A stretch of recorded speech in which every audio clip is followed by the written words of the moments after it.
O som do rugido da onça, de Micheline Verunsky, parte 3, capítulo 10. O Ara-Inê se deu por saciada naquele 13 de dezembro de 1868.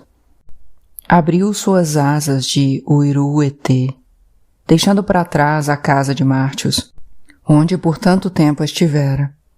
Respirou fundo o ar gelado daquele lugar e arribou no voo que era seu. Mas não foi muito longe, não, que, avistando a residência, ela tomou o rumo para o jardim da corte, pousando na cumieira do templo da deusa Diana, muito gatamente, delicada e cuidadosa, plantando suas patas nos ombros da Telos Bavária, a Diana regente daquele lugar. Foi aí que a jaguara deu seu rugido, e o som do rugido da onça se multiplicou por tudo que é lado. E ninguém sabia dizer que evento era aquele, e de onde tinha vindo aquele atroado tão cheio de ferocidade, rimbombando por todos os cantos. O rugido ecoando nas paredes, nos espelhos, nas pedras, no rio, na outra cidade que existe dentro do rio. E foi deveras um berro tão alto que foi capaz de romper linha por linha as amarras que prendiam os fantasmas do seu povo àquele lugar, os espíritos das crianças que foram roubadas de sua terra e se desprendendo da cidade e se ajuntando um a um na igara do céu, seus imensos olhos a luzir muito alegrinhos. O último a subir foi Caracaraí, cabeça sua posta de novo no lugar que lhe era devido, o mesmo jeito de irmão seu que ele tinha angariado e que pacificava seu coração. E ainda tão alto e grandioso fora o rugir dela, que distendeu mesmo a linha do tempo e foi ouvido por uma moça, naquele mesmo jardim, muitos anos depois. Josefa era seu nome, que à falta de melhor conhecimento, acreditou se tratar de um trovão, o que era o rugido de Uara-Inê. Daí, onça grande, Tipaiú, apareceu, conduzindo Igara para o caminho da lua, que era para onde a barca tinha de ir. Tipaiú e Uara-Inê se olharam em reconhecimento e despedida, que onça menina deu a entender que não podia partir com onça grande naquela viagem. Não ainda. E ela ficou lá, em Munique, trepada nos ombros da caçadora branca, incansável, treinada na prontidão, sem esquecer jamais. Abre aspas. Contudo, o tigre não tinha morrido. Com o frescor da noite voltou a si, e arrastando-se, cativo de horríveis tormentos, internou-se na selva. Durante um mês inteiro não abandonou sua toca, no coração da floresta, aguardando com sombria paciência de fera que suas feridas curassem. Todas cicatrizaram, enfim, exceto uma profunda queimadura do dorso que não sarava e que o tigre enfaixou com grandes folhas. Tinha conservado da sua forma recentemente perdida 3 coisas: a lembrança viva do passado, a habilidade das suas mãos, que usava como um homem, e a linguagem. Mas no resto, em absolutamente tudo, era uma fera, que não se diferenciava em nada de outros tigres. Fecha aspas. Horácio Quiroga, Juan Darien. Pia aqui, findou-se a precisão de ter de usar pele de gente, roupa que primeiro usei a mó de andar feito pessoa anda, 2 pés por riba no chão, indebilidade de criatura que dessa existência por si se angaria. Por certo que fui Ineê, caída de buritizeiro, roubada, desnomeada, depois Miranha, Isabela, Uara-Inê. Agora quero mais não, nem roupa nem nome, nem esse arrazoado de palavras. Despossuo tudo de que já tive precisão. Agora não mais.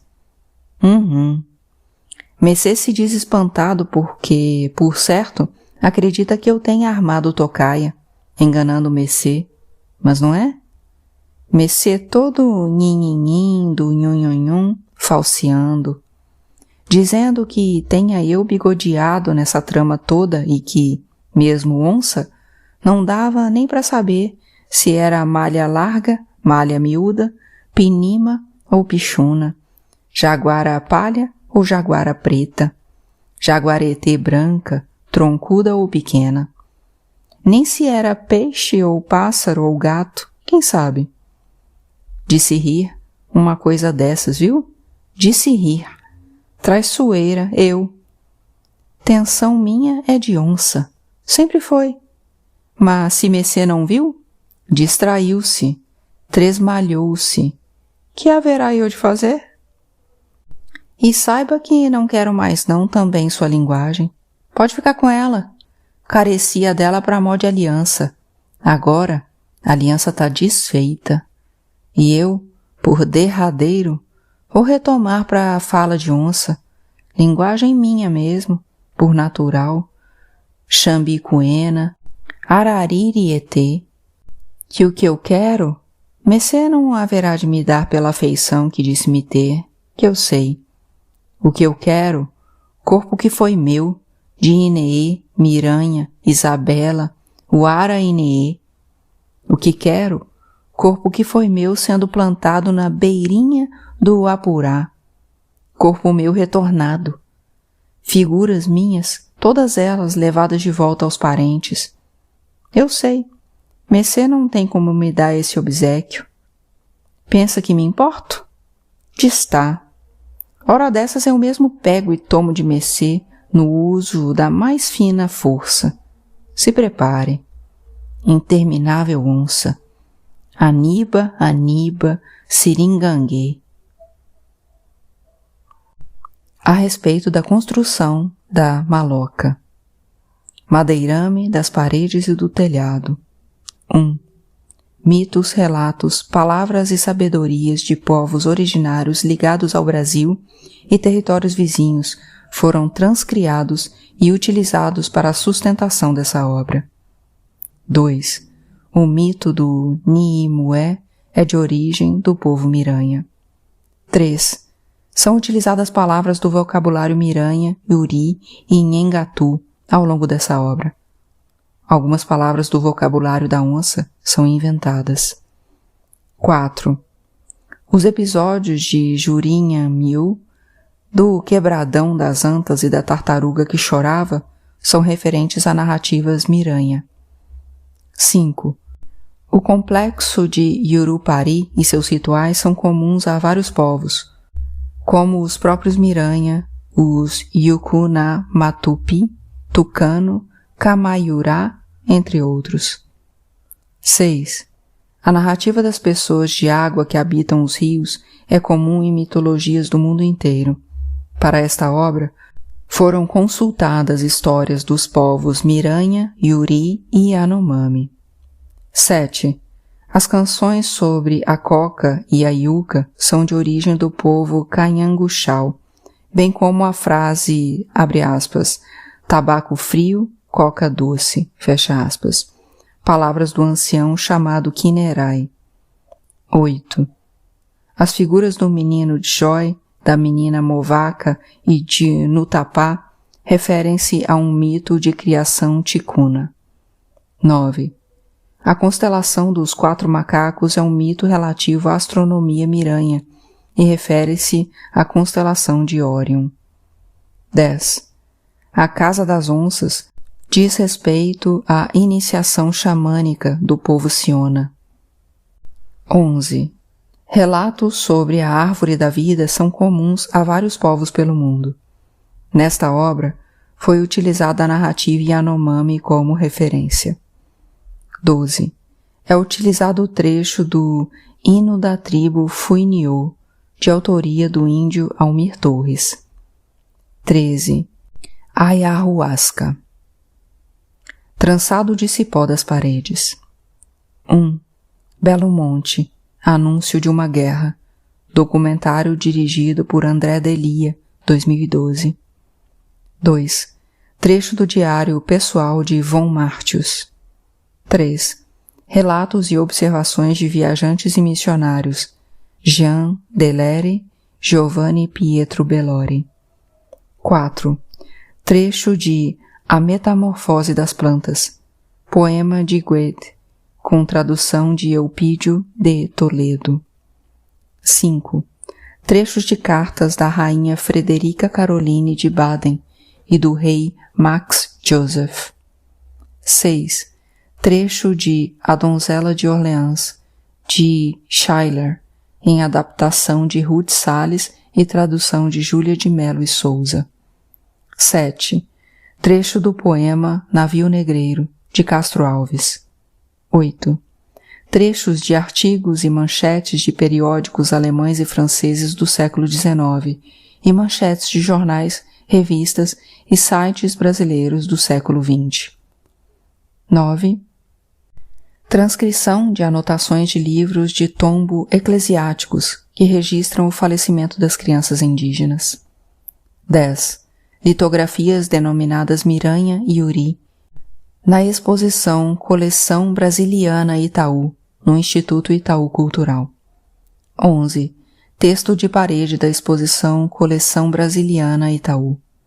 12. Reprodução fotográfica de placa das crianças indígenas de autoria da artista Mirta Monge. 13. Reprodução fotográfica da placa mortuária das crianças indígenas em bronze, de autoria de Johann Baptist Stengmeier. 14. Compilação dos nomes dados à pantera-onça por Linnaeus. Piso de chão batido.